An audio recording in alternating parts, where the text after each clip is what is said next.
wabarakatuh. Haji Syafri Agil, para ustaz disilakan.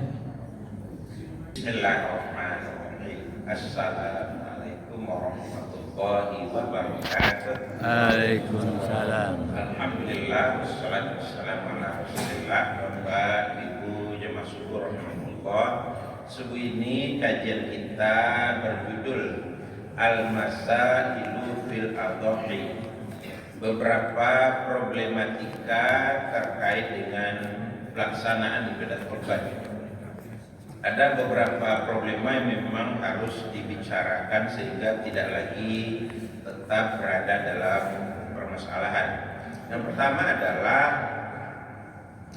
benarkah bahwa bila sudah berkurban sebanyak 7 kali itu sudah terpenuhi syariat sehingga tidak penting, tidak perlu lagi berkurban untuk selanjutnya? Bapak Ibu rahimahullah, angka 7 atau jumlah 7 itu muncul hanya terkait dengan sapi yang disebut Nabi, satu sapi itu maksimal untuk 7 orang. Jadi tidak ada hubungan sama sekali bahwa kalau sudah 7 kali berkurban itu sudah memadai. Itu tidak benar. Yang benar dalam hadis cuma kalau satu sapi itu maksimal untuk 7 orang. Kalau mampu boleh untuk 1 orang. Lebih mampu lagi 1 orang boleh beberapa sapi. Ya, jadi tidak ada hubungan jumlah 7 dengan telah cukup untuk berkurban. Karena apa? Karena dalam hadis itu Nabi katakan man atahullahu sa'atan. Siapa saja yang Allah beri dia kesanggupan untuk berkurban. Jadi setiap tahun kita sanggup berkurban terus. Nah, sepanjang kesanggupan itu ada. Problema kedua ialah, bolehkah kita ikut berkurban dengan berutang, dengan catatan kita pasti mampu membayarnya? Tidak boleh. Kembali kepada hadis tadi bahwa yang disuruh berkurban man atahullahu sa'atan, orang-orang yang Allah beri kesanggupan finansial. Jadi kalau secara pribadi tidak sanggup, menantu juga tidak ada berkirim, ya tidak usah ikut kurban. Ya, misalnya kita sudah himpun uang cuma 2 juta jumlahnya, sementara berkurban misalnya 3 juta. Nah, itu tidak sanggup namanya, tidak usah ngutang.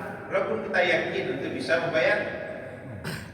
Berutang tidak hanya tidak boleh pada kurban, banyak sekarang dilanggar orang berutang untuk berumrah, untuk berhaji, ya itu tidak boleh. Yang dipanggil Allah itu ke tanah suci yang sanggup, bukan sanggup berutang. Sanggup ke situ tanpa berutang. Ya, jadi kalau kita lihat dalil yang menyuruh berhaji itu menyatakan yang sanggup. Walillahi 'alan nasi hajjul baiti man istata'a ilaihi sabila. Allah fardukan berhaji ke Baitullah khusus bagi yang sanggup untuk sampai ke sana. Jadi kalau tidak sanggup untuk sampai ke sana tidak usah. Ya, tidak usah untuk berangkat. Walaupun ditalangi oleh pihak travel haji, biro perjalanan umrah dan sebagainya, tidak usah. Tidak usah tergoda untuk meminjam demi bisa ke tanah suci. Ke tanah suci itu tidak wajib, kecuali hanya bagi yang mampu. Gitu. Nah, tidak boleh hutang. Walaupun yakin sanggup membayar nanti sepulang dari tanah suci, tidak boleh hutang. Karena yang dipanggil yang sanggup saja. Jadi keinginan boleh, tapi untuk mewujudkan keinginan ada dulu kesanggupan, baru boleh. Ya, kalau keinginan bagus, seorang muslim ingin untuk ke tanah suci, tapi tidak lantas itu sampai ke sana ngutang dulu, itu tidak benar itu. Ya, jadi kalau ada yang sudah terlanjur seperti itu ya tinggal bertaubat kepada Allah Subhanahu wa taala. Ke depan kalau pengen lagi ke sana ya jangan utang lagi. Gitu. Bapak Ibu rahimahullah, problema berikutnya, bolehkah sebuah lembaga berkurban? Tidak boleh. Kami berkurban atas nama kantor kami tahun ini 6 ekor kambing, nah, tidak boleh. Atas nama sekolah kami 3 ekor kambing, tidak boleh. Karena ibadah tidak untuk lembaga, ibadah untuk orang per orang, untuk individu, bukan untuk lembaga. Ya, berpuasa orang per orang, sholat orang per orang, zakat orang per orang, berkurban juga begitu. Tidak ada atas nama sekolah. Misalnya kita kepala sekolah, lalu kita ambil kebijakan masing-masing murid diminta menyumbang Rp10.000.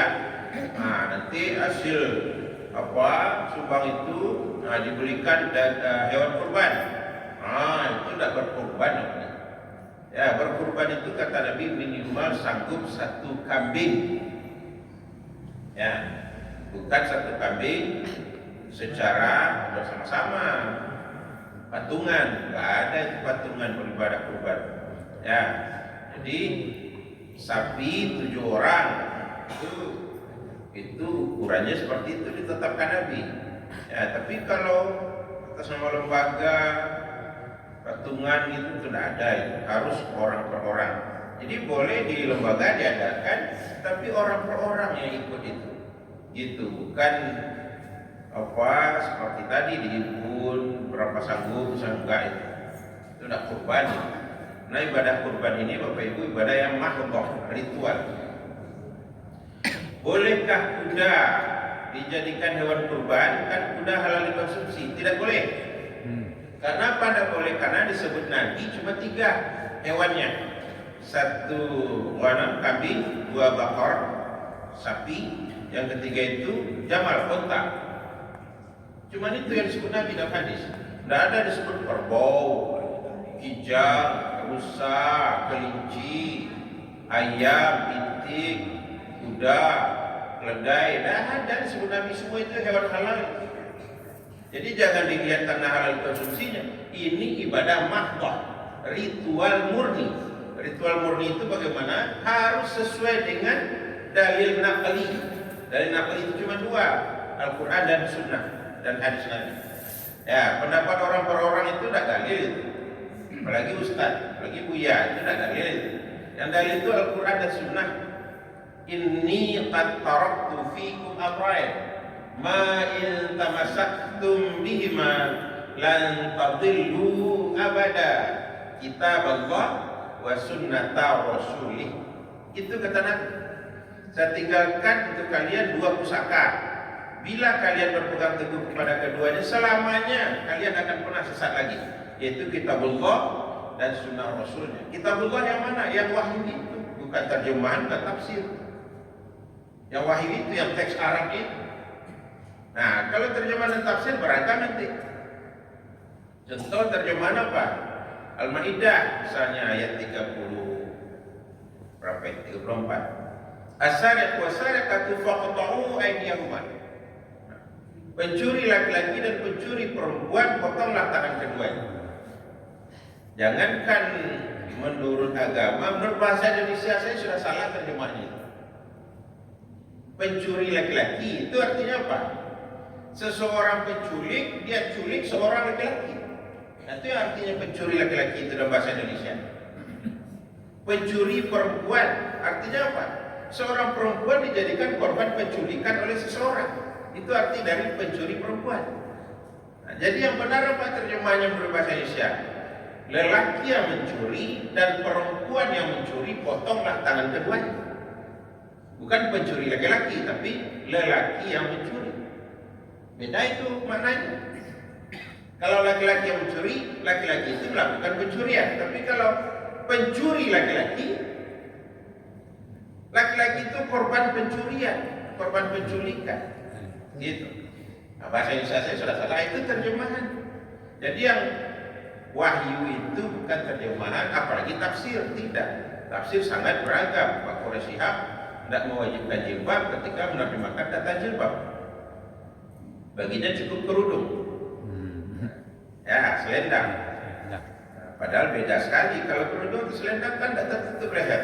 Sementara leher adalah aurat.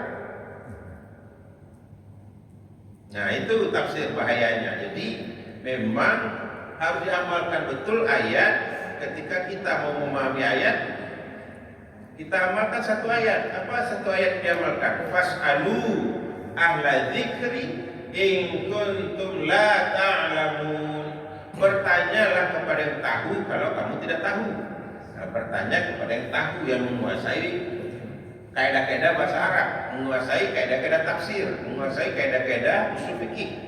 Kalau tidak, sesat beragama. Ya, sesat beragama. Dalam Al-Quran banyak kata kerja perintah. Apa semua kata kerja perintah dalam Al-Quran itu wajib? Ternyata tidak. Ada bahkan kata perintah dalam Al-Quran itu untuk sekedar boleh saja. Tidak ada pahalanya mengerjakan. Padahal dia perintah. Ya, misalnya apa perintahnya? Fa'idha halaltum fasqadu. Kalau kamu sudah bertahalul, maka berburulah kamu. Fasqadu itu apa? Fi'lul amri, kata kerja perintah. Apakah di situ wajib bagi berburu setelah bertahalul? Oh, tidak ada. Nah, kenapa kata kerja perintah di situ malah sekedar memfaedahkan mubah? Karena sebelumnya ada larangan berburu ketika sedang ihram. Maka dalam kaidah bahasa Arab, al-amru ba'da nahyi yufidul ibahah. Setiap kata kerja perintah yang datang sesudah larangan hanya memfaedahkan mubah. Ya, mubah saja, tidak wajib. Kenapa? Karena dulu dilarang, nah sekarang disuruh. Nah, contohnya apa? Dalam hadis, kuntu nahaitukum an ziyaratil quburi ala fazuruha fa innaha tudzakkirukumul akhirah. Dulu saya larang kalian dari berziarah kubur. Ketahuilah sekarang, ziarahilah kubur. Dengan ziarah kubur kalian dapat ingat hari akhirat. Nah, jadi dulu dilarang ziarah kubur, sekarang disuruh. Maka setiap suruhan yang datang sesudah larangan memfaedahkan mubah. Jadi ziarah kubur tidak ada pahalanya sama sekali. Karena perintahnya datang sesudah larangan. Oleh karenanya lah Nabi melarang menziarahi kuburan beliau. Sampaikanlah salammu, sampaikanlah salawatmu di mana saja kamu berada, Allah akan sampaikan kepada saya di alam barzakh. Jadi tidak harus kita berdiri di samping kuburan Rasulullah, di bawah kubah hijau di Masjid Nabawi, itu tidak harus. Nah, itu kadang karena tidak paham dijadikan kebiasaan ziarah kubur. Ziarah kubur ke kuburan orang tua setiap kali akan masuk bulan suci Ramadan. Ziarah kubur ke kuburan Syekh Burhanuddin setiap kali bulan Safar. Tidak ada suruhan agama itu, tidak ada pahalanya. Ya, yang ada pahala apa? Kalau yang kita kirimkan yang disuruh agama, yang disuruh Nabi, apa yang disuruh Nabi? Berkirim doa. Nah, itu juga diamalkan Nabi, bukan disuruh saja. Nabi kalau ibadah sifatnya beliau amalkan dulu, baru beliau suruh umatnya mengerjakan. Nah, begitu juga dengan doa. Ternyata Nabi dalam sehari semalam 7 kali, sab'atu marrat, 7 kali, fi kulli yaumin, setiap hari berdoa untuk Khadijah. Nah, awak bapak ibu situlah nak untuk rangkaikan awak 7 kali awak berkirim doa. Kondak tu, sekali saja ketika ziarah kubur menjelang bulan puasa. Nah, itu ragu kerangkai. Nabi 7 kali, pada tak untuk rangkai untuk Khadijah isteri. 7 kali sehari semalam. Ziarah kubur hanya sekali Nabi sempat ziarah kubur ke kuburan Khadijah, yaitu dikala Nabi berhasil menaklukkan kota Mekah pada tahun 8 Hijriah. Tahun 8 Hijriah dikepung, diperangi Mekah. Rupanya ada perlawanan yang berarti karena para dedeknya sudah pada lari. Nah, akhirnya dikuasai kota Mekah tahun ke-8 Hijriah itu. Sebelum Nabi balik ke Madinah, Nabi terlebih dahulu berumrah. Habis umrah beliau datang ke Ma'lah, karena Khadijah putri beliau, istri beliau dikuburkan di Ma'lah, Mekah. Nah, maka Nabi berziarah ke kubur sekali itu seumur hidup. Bukan setiap kali ke Mekah. Nabi ke Mekah berapa kali? Tahun ke-7, tahun ke-8, tahun ke-10, dan terakhir ujung tahun ke-10. Jadi tahun ke-7 umrah, tahun ke-8 umrah, tahun ke-10 awal umrah, tahun ke-10 akhir Nabi berhaji. 4 kali Nabi ke Mekah dari Madinah. Tapi ziarah kubur cuma sekali saja. Ke kuburan ibunda beliau Aminah cuma sekali saja.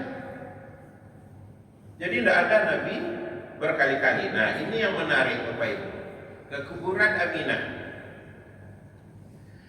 Aminah bunda Rasulullah wafat dalam perjalanan kembali dari Madinah menuju Mekah. Wafat dalam perjalanan. Maka dikuburkan di situ. Nabi bersama Ummu Hani balik ke Mekah. Nah, setelah Nabi jadi Nabi, setelah dewasa jadi Nabi, Nabi sempat hanya sekali berziarah ke kuburan ibunda beliau. Tapi ini yang menarik dalam Sahih Bukhari, Nabi mengalir air mata beliau ketika berada di samping kuburan ibunda beliau. Umar bin Khattab melihat, karena Nabi di sampingnya, dilihat mengalir, biarin aja dulu. Setelah reda air mata Nabi, baru Umar bin Khattab berani bertanya kepada Nabi, ya Rasulullah, belum pernah saya lihat engkau menangis seperti saat ini. Ada apa ya Rasulullah? Rasulullah jawab, dan jawaban Rasulullah itu ada dalam Sahih Bukhari. Apa kata Rasulullah menjawab? Ista'dzantu Rabbi an astaghfira li ummi. Saya minta izin kepada Tuhan saya untuk memintakan ampun bagi ibu saya ini. Lam ya'zan, saya tidak dapat izin. Wasta'dzantu Rabbi, lalu saya minta izin kepada Tuhan saya an azura qabraha, untuk sekedar menziarahi kuburnya. Fa udzina li, maka saya diberi izin. Jadi Bapak Ibu, mendoakan ibunda tidak diizinkan. Kenapa? Ibunda Rasulullah tidak beragama Islam. Dia wafat, Nabi masih kanak-kanak, belum jadi Nabi. Tidak boleh kita berandai-andai, seandainya sudah jadi Nabi pasti ibunya masih Islam. Tidak boleh berandai-andai terhadap sesuatu yang tidak pernah terjadi. Buktinya Abu Thalib juga hidup panjang lama masa hidupnya sampai Nabi jadi Nabi. Padahal dia yang sangat sayang, melebihi sayangnya kepada anak kandungnya sendiri. Diajari bagaimana cara berdagang, dibawa ke Syam, dilatih berdagang. Ya, dicarikan calon istri itu Khadijah, dipinang. Begitu. Sayangnya luar biasa. Tapi apa? Setelah Nabi jadi Nabi, apa Abu Thalib mau masuk Islam? Enggak. Jadi tidak boleh kita berandai-andai seandainya Nabi sudah jadi Nabi, tentu ibunda beliau akan menerima Islam. Mana orang dia wafatnya ketika Nabi masih kanak-kanak, kok berandai-andai sampai Nabi jadi Nabi? Salah itu. Ya, dan diizinkan memintakan ampun sampai di pinggir kuburan, tidak bisa memintakan ampun. Sementara untuk umat beliau mintakan ampun. Nah, di situ mengalir air mata Nabi. Ya. Bapak Ibu rahimahullah, kita lanjutkan problematika berkurban. Bagaimana hukumnya berkurban terhadap ibu bapak kita yang sudah wafat? Pada dasarnya ajaran agama untuk orang hidup, bukan untuk orang mati. Orang hidup itu pun yang diberi beban agama cuma mukallaf saja. Mana yang mukallaf? 1 hidup, 2 beragama Islam, 3 sehat akal, 4 sehat jiwa, 5 sanggup. Nah, itu mukallaf itu. Itu yang diberi beban agama. Orang gila tidak sehat akal, orang idiot tidak sehat akal, tidak diberi beban agama, tidak ada dosanya. Apalagi orang sudah wafat, tidak ada untuk orang wafat ibadah. Sholat jenazah saja tidak jenazah yang sholat, disolatkan. Nah, dia tidak bisa sholat lagi, karena dia akan kembali kepada Allah. Tidak bisa mensucikan diri lagi, dimandikan jenazah itu. Ya, jadi tidak ada ibadah untuk orang mati, untuk orang hidup. Maka tidak berkorban untuk orang tua yang sudah wafat. Namun begitu, agama memberi 3 bentuk peluang. untuk masih terbukanya kesempatan bagi kita hidup beribadah atas nama orang yang sudah wafat. Satu, dia berwasiat. Kok lari bersaksi kalian nanti anak-anak bokoha, tolong ngajikan nama yuk, tolong umrahkan nama yuk, tolong satukan nama korban yuk. Itu namanya wasiat itu.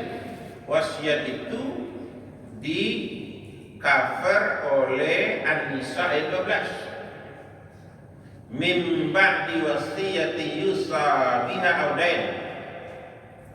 Ya. Baru di bagian tawabisannya bila wasiatnya sudah ditunaikan dan utangnya dilunasi. Kata surat An-Nisa 12. Jadi kita ini rupanya Bapak Ibu dianjurkan berwasiat. Jangan langsung mati saja. Kalau kita khawatir nanti mati mendadak, buat surat wasiat untuk hidup ini. Buat surat wasiat. Boleh di kertas segel bermaterai, boleh juga dengan akta notaris. Dibuat surat wasiat.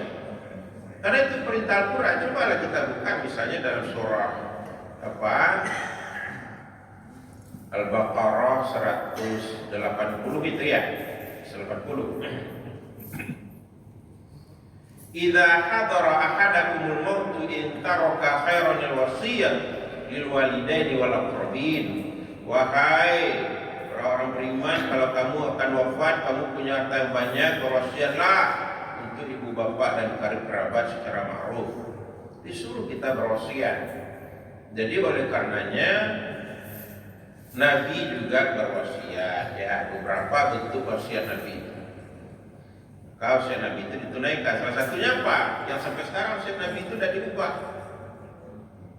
yaitu berkubur di mana beliau wafat. Itu wasiat Nabi. Di mana saya wafat, kuburkan saya di situ. Bagaimana cara sahabat memahami ucapan Nabi? Di mana saya wafat, kuburkan saya di situ. Kalau bagi kita, wafat Nabi di Madinah, kuburkan di Madinah. Madinah kuburan di mana? Di Baqi', kuburkan di Baqi'. Tapi para sahabat memahami itu. Di mana saya wafat, kuburkan saya di situ. Oleh seluruh sahabat dipahami di tempat beliau wafat itu betul. Di mana wafat? Di pembaringan. Di pembaringan itu dikuburkan. Dipindahkan pembaringan, digali lantai, dikuburkan di situ. Begitu sahabat memahami. Sampai hari ini masih di situ Nabi berkubur. Dan dipindah-pindahkan. Sampai hari ini. Jadi itu salah satu wasiat Nabi yang masih lestari sampai dengan hari ini. Ya, tidak dipindahkan. Insya Allah sampai kiamat juga tidak akan dipindahkan. Karena begitu dipindahkan pasti melanggar wasiat Nabi. Tidak lagi berkubur di tempat wafat. Gitu. Ya, kita lanjutkan Bapak Ibu. Berkurban tidak sah disembelih sebelum sholat Idul Adha selesai ditunaikan. Ini kadang problema nih. Kadang problema Bapak Ibu. Terjadi pertikaian penetapan hari Idul Adha antara Muhammadiyah dengan pemerintah. Sebagian yang jadi peserta kurban, ada yang ikut Muhammadiyah, ada yang ikut pemerintah. Harinya berbeda, satu hari. Maka yang bijaksana panitia kurban adalah menunda penyembelihan satu hari. Itu bijaksana itu. Sehingga tercover kedua-duanya. Ya ikut pemerintah, ya ikut Muhammadiyah, dua-duanya tercover. Yaitu disembelih hewan kurban sesudah selesai sholat Idul Adha ditunaikan. Jangan baru sebagian yang menunaikan hari ini sudah disembelih hewan hari ini. Padahal yang berkurban ada yang besok baru dia akan berhari raya. Begitu. Jadi tidak sah disembelih kurban kalau sebelum sholat Idul Adha selesai ditunaikan. Maka jangan, kalau terjadi perbedaan, kalau tidak terjadi amanlah. Kalau terjadi perbedaan, tunda aja satu hari. Sebab penyembelihan hewan kurban itu Nabi memberi peluang waktunya 4 hari. Hari nahar itu artinya hari Idul Adha. Hari-hari tasyriq 11, 12, 13 Zulhijjah. Jadi tanggal 10 sampai tanggal 13 itu 4 hari. Oleh karenanya tidak harus tanggal 10 penyembelihan dilangsungkan. Gitulah supaya bisa tadi apa, orang yang ikut kurban tapi belum sholat Idul Adha jangan disembelih dulu hewan kurbannya oleh panitia. Oke lah panitianya sudah sholat hari ini, tapi kan sebagian pesertanya besok. Itu kalau terjadi pertikaian hari, itu yang bijaksana. Problema berikutnya ialah boleh tidak? Tadi belum selesai ya. Tadi baru wasiatnya 3 tadi. 3 peluang boleh kita berkurban atas nama orang tua yang sudah wafat. 1 tadi melalui wasiatnya. Wasiat itu bahasa Indonesianya pesan. Nah, dia berpesan sebelum wafat. B, pesan itu berupa tulisan maupun lisan. Ya, baik untuk berkurban, untuk berumrah, untuk berhaji, harus ada pesannya dulu. Kalau tidak boleh. Yang kedua, ada bukti niat mau beribadah. Bukti. Apa bukti niat? Misalnya dia domisili orang tua kita ini di kampung, tidak bersama kita di Padang. Di kampung itu dibiasakan berkurban itu dipungut dulu setiap bulan. Nah, sehingga pada penghujung tahun nanti sudah enteng, sudah ringan untuk melunasi 1 bulan lagi. Nah, jadi dipungut dulu secara cicilan per bulan.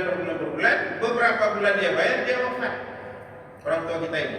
Nah, apa sudah dia bayar itu namanya bukti dari niat. Bayyinatun niyyah. Bukti dari niat.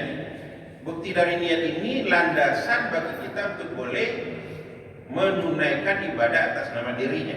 Nah, berapa bulan lagi yang tinggal kita lunasi sehingga dia masih tetap dapat berkorban atas bukti niatnya tadi.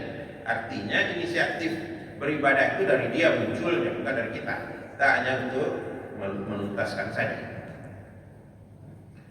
Terakhir itu yang ketiga, sah kita beribadah atas nama orang yang sudah wafat bila orang yang sudah wafat itu di kala hidupnya dia ada bernazar, tapi belum sempat dia tunaikan nazarnya, dia sudah wafat. Dalam Islam, nazar tetap menjadi utang walaupun yang bernazar sudah wafat. Nah, kan jadi beban itu. Itulah sebabnya nazar itu dilarang Nabi. Bapak Ibu, jangan bernazar seumur hidup. Innahu la yakhruju illa min bakhil. Satu hadis itu.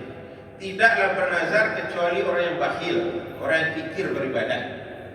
Nyo nego je Tuhan lu untuk bisa beribadah. Ya Allah, engkau mau tidak saya nyumbang ke masjid 10 juta? Kalau mau, sembuhkan dulu cucu saya ini. Sepanjang nak sembuh jangan harap saya menyumbang 10 juta.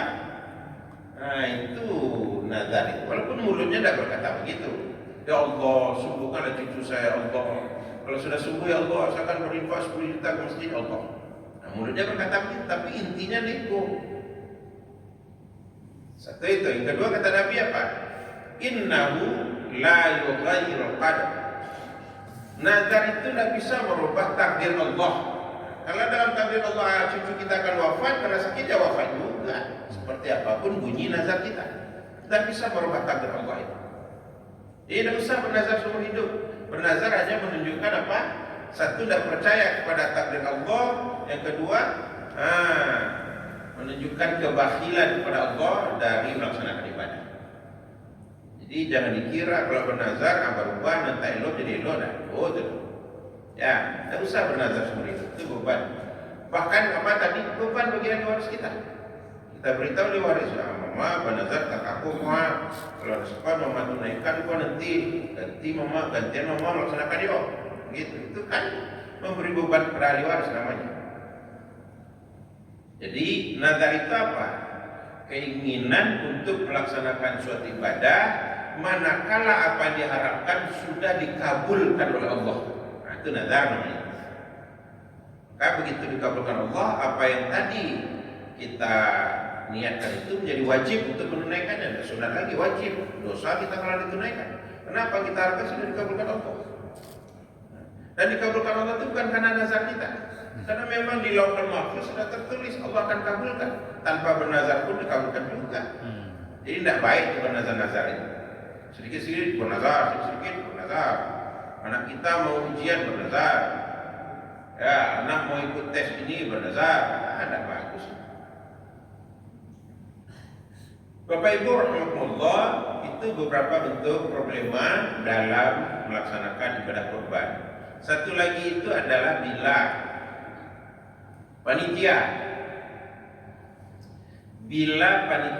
tidak mengantarkan daging hewan kurban kepada orang miskin yang tidak datang meminta ke lokasi, maka panitia berdosa besar. Karena panitia adalah wakil dari peserta, telah menerima amanah dari peserta untuk membagikan sesuai tuntunan agama. Bagaimana tuntunan agama soal pembagian daging? Allah sebutkan dalam surat ke-22, surat Al-Hajj ayat yang ke-36. Wal budna ja'alnaha lakum min sya'airillah lakum fiha khair fadhkuru ismallahi 'alaiha shawaf fa idza wajabat junubuha fakulu minha wa at'imul qani'a wal muttar kadzalika sakharnaha lakum la'allakum tashkurun. Hewan kurban itu kami jadikan dia, surat 22 ayat 36. Hewan kurban itu kami jadikan dia sebagai bagian dari syiar-syiar agama Allah. Bagi kalian padanya banyak sekali kebaikan, maka sebutlah nama Allah ketika kalian menyembelihnya. Setelah kalian selesai menyembelih, kalian dapat memakan sebagiannya, lalu beri makanlah dengannya satu al-qani, orang miskin yang tidak datang meminta, wal muhtar, orang miskin yang datang meminta. Begitu kata Allah.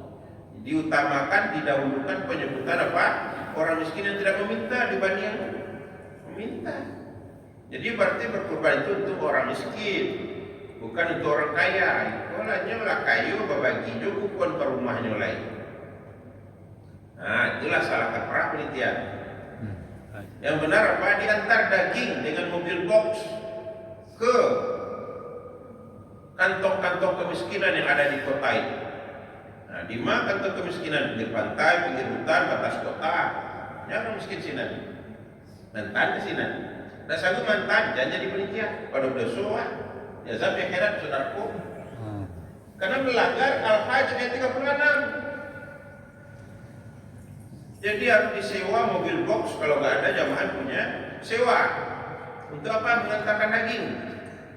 Kemana? Ke lokasi di mana banyak situ orang miskin. Ya. Nah, itu perintah surat Al-Hajj ayat 36. Al-Qani, orang miskin yang tidak meminta. Ngajalin miskin, makanya tidak minta, jangan salah. Kita tidak mau menganalisa kenapa orang miskin tidak datang meminta. Satu, domisilinya jauh, butuh hokatu, butuh kepeng untuk sampai ke tempat awak. Nah, kanyo dapat daging sesuai keneknya. Wakatu habis, pitiknya habis. Dia orang miskin, naik angkot umpamanya Rp5.000, Rp5.000 itu sampai kadang deh nyo. Pikir sekian kali itu mulai kepeng Rp5.000, kok balik Rp5.000 loh. Nah, Rp5.000 itu tidak lo berarti laman saya kilo, jalan kaki lo kan setengah kilo. Lah bagai kayu di apa? Dia dapat lah. Kau dapat kena hari lo segini di panitia. Tapi sesuai keting kena hari lo. Nah, itulah nasib orang miskin. Antarkan ke rumahnya kita Allah. Kita berkorban untuk mereka. Bukan untuk bagi rata setiap rumah dapat daging. Tidak ada itu hadisnya, tidak ada ayatnya. Salah itu panitia itu. Ini bukan pesta durian lutua. Kalau lutua durian, ada warga dari sekitar awak ada pepa. Kalau tidak, ibadah mahdoh, ritual murni. Ada aturan yang baku dan kaku yang tidak bisa diubah. Al-Qani wal Muhtar itu berlaku sampai hari kiamat. Orang miskin tidak meminta dan orang miskin datang meminta. Untuk itu kita berkorban itu. Jadi kepedulian kepada orang miskin, bukan untuk warga sekitar tempat diselenggarakannya ibadah kurban. Nah, Bapak Ibu, Nani bertanya silakan. Itu pengantar untuk tanya jawab kita pada subuh ini. Silakan, ada dari Bapak, dari Ibu. Ambil dah siap tuan. Nah, doa silakan. Assalamualaikum warahmatullahi wabarakatuh. Waalaikumsalam. Saya mau tanya lagi Pak, beda janji dengan nazar Pak. Soal pernah saya baca di Al-Quran, janji itu nanti akan bertanggungjawabkan. Gimana Pak? Iya. Kalau janji tidak ada hubungan dengan mewajibkan kepada diri sendiri untuk melaksanakan suatu ibadah, itu janji. Beda dengan nazar. Kalau nazar mewajibkan kepada diri sendiri untuk melaksanakan suatu ibadah kalau apa yang kita harapkan dikabulkan oleh Allah. Itu yang nazar. Ya Allah, kita juallah sawah di kampung, hamba akan gunakan dananya untuk pergi haji. Nah, kironya meninggal kayak waktu nah, sawah hilang tak jual. Nah, itu dilaksanakan ibadah haji itu kata nama beliau. Gitu. Jadi nazar selalu dikaitkan dengan keinginan itu beribadah. Contohnya itu tadi. Ya Allah, bercegah cucu hamba menyumbang musajid sekian juta. Nanti nazar. Kalau janji lain loh.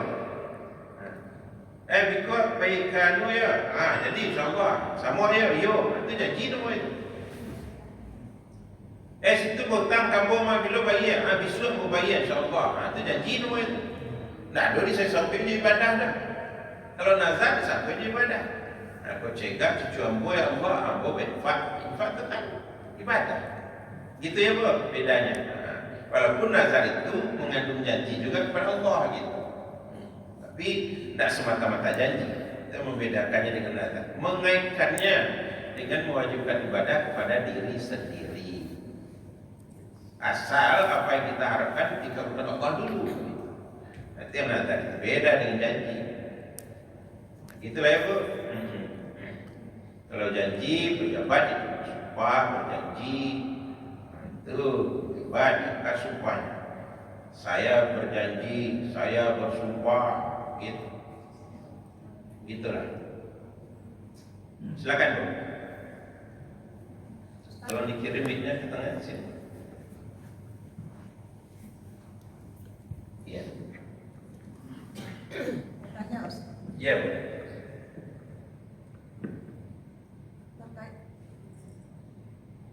Terkait dengan warisan tadi, Ustaz. Iya, Bu. Untuk wasiat untuk beribadah wajib kita laksanakan. Ada juga yang berwasiat, Ustaz, tapi secara lisan berduanya, sementara tidak ada saksinya terkait dengan harta. Misal dia berwasiat nanti kalau dia meninggal ini hartanya untuk cucu saya. Apa itu setelah dia meninggal itu menjadi harta warisan? Apa itu bisa dilaksanakan, Ustaz? Terima kasih, Ustaz. Baik, ada dua hal yang harus dilihat terkait dengan hal itu. Yang pertama dalam Islam, bila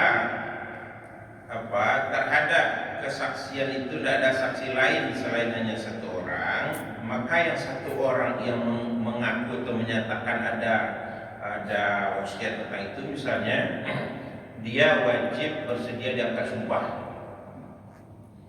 Demi Allah saya bersumpah bahwa ibunda saya memang berwasiat agar hartanya diberikan kepada cucunya. Bila saya berdusta dalam sumpah saya ini, saya bersedia untuk diazab oleh Allah. Itu. Jadi kalau ada orang lain, dia diangkat sumpah yang menyatakan itu. Siapa menyatakan, anaknya kah, siapakah, terserah. Yang mendengar ketika orang tua itu berwasiat. Itu satu sisi harus kita lihat. Sisi kedua yang dilihat adalah wasiat itu benar atau tidak. Lebih dari sepertiga keseluruhan hartanya wajib dilanggar. Laksanakan maksimal sepertiga, karena Nabi mengatakan wathuluth kathir, maksimal berwasiat itu sepertiga. Tidak boleh lebih. Apalagi kalau seluruh harta tidak boleh. Lalu berikutnya tentang wasiat itu yang benar adalah bila berwasiat tidak untuk orang-orang yang dilarang berwasiat oleh Nabi. Orang-orang yang dilarang diwasiati. Orang-orang yang dilarang diwasiati itu adalah orang-orang yang dia memang sudah dengan sendirinya secara otomatis dia adalah ahli waris. Siapa yang ahli waris kita? Anak kita, istri kita, itu ahli waris itu. Tapi kalau cucu enggak. Nah, berarti cucu boleh diberi wasiat. Kalau anak tidak boleh, istri tidak boleh. Contoh tidak boleh apa? Seseorang wafat, dia pedagang besar. Lalu apa katanya? Sawah ambo di kampung untuk orang kaya ambo, rumah untuk istri, perhiasan untuk istri, mobil untuk anak, toko yang di pasar untuk anak laki. Haram, masuk neraka orang berwasiat seperti itu. Kenapa? Karena dalam Islam Muslim Nabi berkata, la wasiyata liwarithin. Tidak boleh berwasiat untuk ahli waris. Jadi yang diwaris itu hanya dapat harta melalui apa? Melalui pewarisan. Inilah ada jatah surang-surang diatur oleh Allah dalam surah An-Nisa ayat sebalik ayat sebalik. Ayat sebalik itu anak-anak, semua anak laki-laki dan perempuan. Ya, yusikumullahu fi auladikum lidzakari mithlu hadzal untayain. Allah bertausiah kepada kalian. Itu awal ayat 11 itu. Allah bertausiah kepada kalian bahwa satu orang anak laki-laki jatah warisannya sama dengan 2 orang anak perempuan. Itu tausiah Allah dilanggar oleh orang Minang. Laki-laki 2 kali dapat besi dan orang Minang pak. Laki-laki dah punya saputan baju di rumah orang gaib dah. Nah, itu termasuk neraka dapat besi. Lah itu nyo kami saya sudah nyuntiknya orang kainnya. Saudara-saudara. Istri saudara lo. Bab itu nyo kami mertua suaminya saudara pada mertuanya mesti tidur. Nah, dalam surah An-Nisa balik mertua dapat seperenam kalau suami wafat. Fali ummihi sudus, maka untuk ibu dari suamimu itu 1/6. Kenapa kami saudara untuk awak jual nasi? Orang kaya suami masih duit dan dipedulikan dong. Saudara awak. Jadi warisan itu wajib kita hati-hati, sudah detail Bapak Ibu. Tidak ada satu aturan pun dalam agama Islam yang rinci sekali kecuali masalah warisan. Dalam Quran itu. Masalah sholat dah rinci, masalah haji dah rinci, masalah zakat dah rinci, kurban apalagi. Ya, tapi kalau wasiat ayat 11 dan 12 itu luar biasa, segalanya disebut di situ. Saudara seibu saya disebut, bayangkan ya. Saudara seibu, ibu awak dan sama jenyo ayah awak berbeda. Ada satu itu ada surah An-Nisa balik. Lengkap, detail, rinci. Jadi oleh karenanya itu sisi yang harus dilihat dulu wasiat tadi. Lain tak ke ahli waris berwasiat. Satu, yang kedua, lain tak lebih dari 1/3 jumlah wasiatnya. Itu penentunya. Apa lagi Bu? Satu lagi Ustaz. Ya. Terkait kupon tadi, pembagian kupon tadi. Mungkin di sekitar kita ini mungkin dia berkorban di kampung Ustaz. Ternyata dia orang mampu. Kalau dia berkorban di kampung kan dia tidak dapat daging kurban. Mungkin dari panitia pertimbangannya ngasih seperti itu bagaimana Ustaz? Iya. Nah begini, sebenarnya berkorban itu jatah peserta itu 1/3 bagian. Kalau 1/3 itu kurang lebih 4 kilo sampai 4,5 kilo. Ya. Tetapi kan faktanya diberikan oleh panitia kepada peserta berapa? Kalau ada 2 kilo paling banyak 2,5 kilo daging. Kan berlebih sekitar 1,5 kilo. Nah itu boleh untuk panitia, boleh untuk warga. Tapi yang sudah kaya dimotivasi untuk berkurban, bukan dibagi daging kurban. Karena ada juga orang ini yang kurang imannya, dia bangga dengan kurang imannya. Di mana dia ngomongnya gini, ambu koha, selama itu dia belum pernah mau satu korban lagi. Tapi, dia tahun, satu maka ada yang korban. Di samping rumah orang membantai namanya ke satu ke sekaki. Jadi nak tujuannya makan daging kurban bukan satu berkorban. Nah itu kalau kurang iman. Itu manjuannya itu tahu dia tanya kurban ke rumahnya. Tapi ada nyonya satu korban lagi. Gitu. Jadi dimotivasi dia untuk ikut berkurban bukan malah dimanjakan dengan selalu diberi kupon setiap tahun. Nah gitu idealnya. Iya.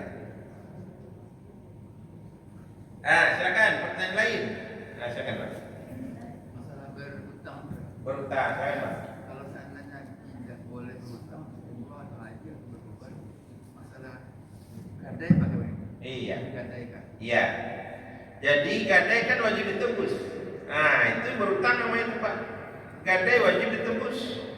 Hendak tertebus dakwah disita aja barang nama gadaian. Nah itu tandanya utang. Nggak boleh. Kalau kamu menggadainya atau menjual satu-satunya barang berharga awak, sumber penghidupan awak tak boleh. Kalau sanggup dah tuduh, jangan memaksakan diri.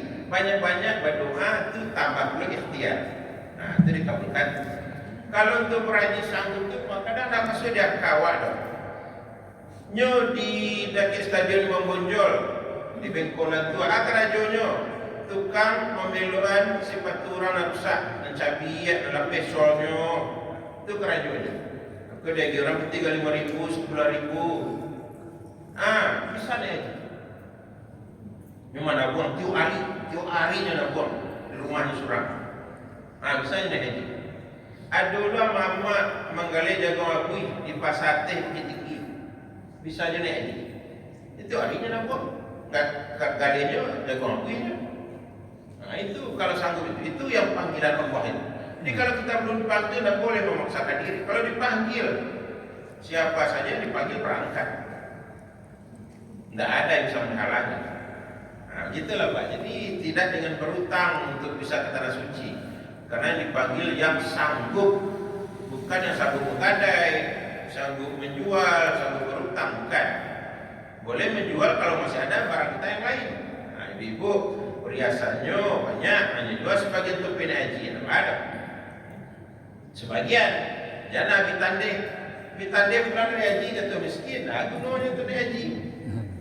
Ya berhaji itu bukan sesuatu yang diwajibkan, sudah. Dia hanya wajib bagi yang sudah mampu saja, bukan bagi semua orang Islam, sudah. Sama dengan zakat.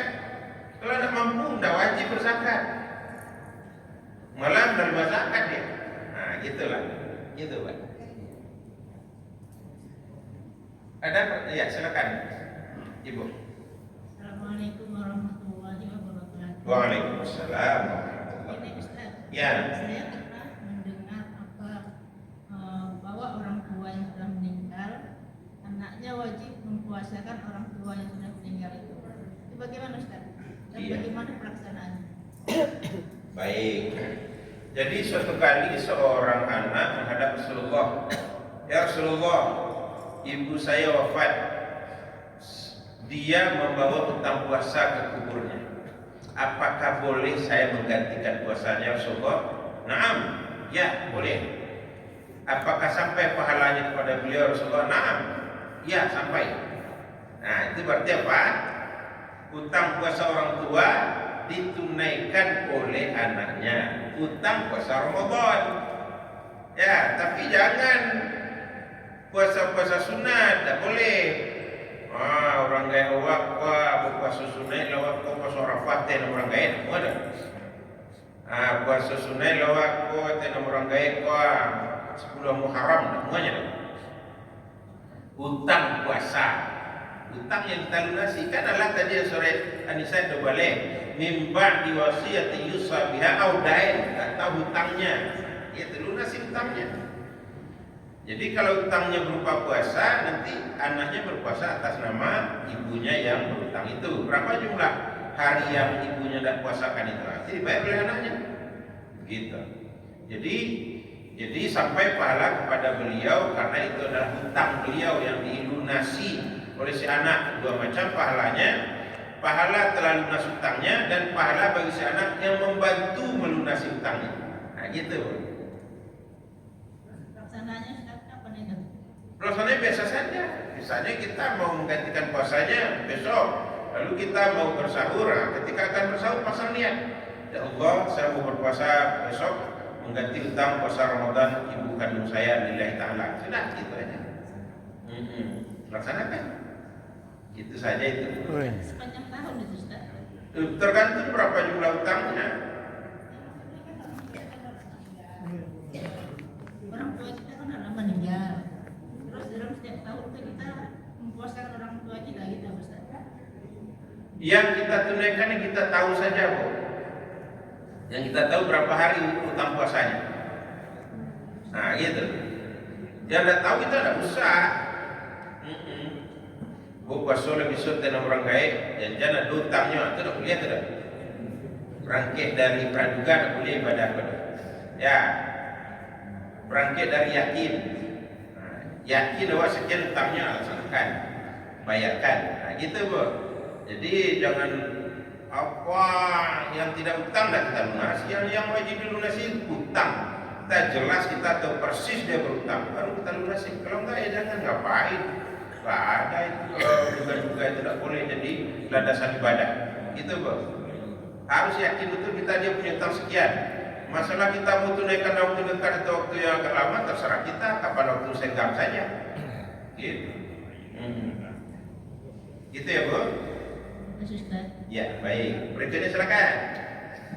Assalamualaikum warahmatullahi wabarakatuh. Waalaikumsalam warahmatullahi wabarakatuh.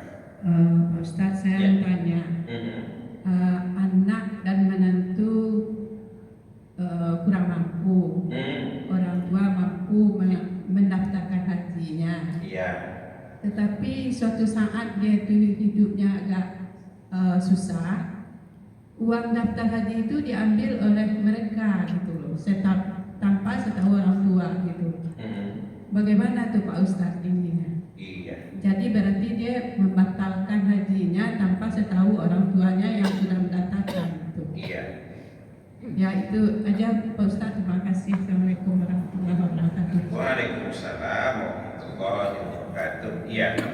Jadi itu adalah suatu kebaikan luar biasa dari seorang tua untuk membantu anak atau menantunya untuk bisa berangkat haji. Ya. Persoalannya kenapa ditarik lagi? Karena orang tua lupa mengingatkan. Oh, mendaftarkan tuh haji, dan kalian tarik-tarik dananya oleh berang Tuhan ke kalian juga. Nah, ingatkan itu dari awal, di ultimatum dia, diwanti-wanti dia. Anak atau menantu yang kita daftarkan itu, termasuk untuk berkurban, termasuk untuk umrah atau apapun itu yang membutuhkan dana, kita wanti-wanti dulu. Nah, kok kegunaannya ke aja kalian batalkan, Pak. Tidak rela mama kalian batalkan. Untuk ibadah Pak, dan untuk tambahan modal usaha doa. Nah lupa mengingatkan itu, makanya dia tarik dananya. Apalagi kalau kurang iman haji-haji ya, Pak haji lah kayak selesai. Kau perlu dana, kau perlu tambahan modal Pak. Nah begitu baginya. Jadi selaku awak orang tua, pandangan jauh ke depan, balam lawe alam awak. Lado dalam pengenawa itu hendaknya basuh. Kalau ikut TV-nya, habis itu kok didaftarkan itu hajinya tarik dana beli Pak. Nah itu dalam pikiran awak. Makanya dinginan. Kalau kalian tarik dana kau kalian ada jadi mama daftarkan kalian doang. Nah itu kecewa kayaknya itu. Itu lupa. Jadi kesalahan terletak pada diri awak awalnya. Nah lalu ikuti kesalahan itu dengan menarik dana. Gitu. Ya jadi sama-sama salah keduanya. Salah pertama awak benar salah. Dakwah ingiannya. Kalau orang muda kan dunia itu masih di hatinya Pak. Orang tua saya masih ada tak tu lagi. Mana orang muda? Dunia di hatinya. Piti ko sekian 2 juta apa tahun daftar nak. Wan al wajib amin ya jilai. Hanya tarik dan nanti banyak. Tapi kalau lo ingin dari awal tak mau narik lagi. Ya, itu gunanya diingin dari awal. Kalau itulah terjadi ya apa boleh buat. Tidak bisa diapa-apain lagi, dia putus. Lo silaturahim aja anak menantu gara-gara ditarik dana. Ya, memutus silaturahim saudara pulau. La yadkhulul jannata qati'u rahmin. Tidak akan masuk surga orang yang memutus silaturahim. Ya, jadi tetap saja bahkan dalam surah Luqman apa? Wa in jahadaka ala an tusyrika bi ma laysa laka bihi ilmun fala tuti'huma wa sahibhuma fid dunya ma'rufan. Kalau sungguh-sungguh orang tuamu mengajakmu berbuat syirik yang kamu tidak punya ilmu tentang, jangan kamu taati kedua orang tua. Tapi ingat, tetap bergaul baik dengan keduanya. Bayangkan orang diajak untuk syirik bergaul baik aja jadi. Sudah cuma sekedar batalkan dana haji. Tetap dia adalah darah daging kita, dia adalah nanti kita. Ya, tidak boleh putus silaturahim. Kalau dia salah itu karena berawal dari kita salah, kita tidak mengingatkan dulu. Sudah menarik lagi dana itu untuk digunakan bagi kepentingan yang lain. Nah, gitu. Maka dia karena punya uang mah. Secara ada uang penentuan sudah tadi sudah ada lah kayak sesuatu ini. Nah, begitu. Jadi itulah anunya. Kondisinya ya, Bu.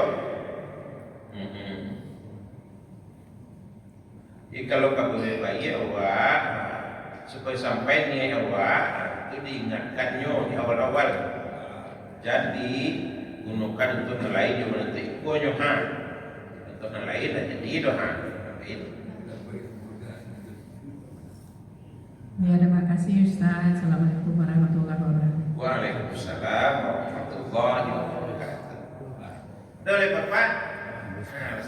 saya dikira. Itulah dulu pertemuan kita subuh ini, mudah-mudahan bermanfaat. Terima kasih, banyak maaf. Wassalamualaikum.